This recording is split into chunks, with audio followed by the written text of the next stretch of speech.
नमस्कार दोस्तों, आपका हमारे आयुर्वेदा उद्धार चैनल में हार्दिक स्वागत है। नमस्कार दोस्तों, आज हम बनफशे के शरबत के बारे में चर्चा करेंगे। बनफशा का शरबत सौम्य और पित्त शामक होने से पित्त ज्वर, शुष्क काश यानी सूखी खांसी, बिगड़ा हुआ जुकाम, तेज यानी तीक्ष्ण दवाओं के प्रयोग से छाती में कफ के सूख कर जम जाने पर बहुत उत्तम गुण करता है। तमक श्वास में भी इसके सेवन से अच्छा लाभ होता है।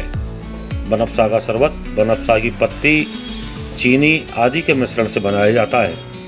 बनफशा का शरबत 2 से 4 तोला तक आवश्यकता अनुसार जल में मिलाकर दिन में 2-3 बार प्रयोग करने से अत्यंत लाभ करता है। बनफशा का शरबत आप अपने नज़दीकी आयुर्वेदिक एवं मेडिकल स्टोर या ऑनलाइन माध्यम से मंगा सकते हैं। दोस्तों, अगर आप अन्य आयुर्वेदिक दवाइयों की जानकारी चाहते हैं तो कृपया आयुर्वेदिक उद्धार की प्लेलिस्ट को अवश्य देखें। अगर आपको ये वीडियो अच्छी लगी है तो दोस्तों कृपया इसे लाइक करें और साथ ही इस चैनल को सब्सक्राइब करें।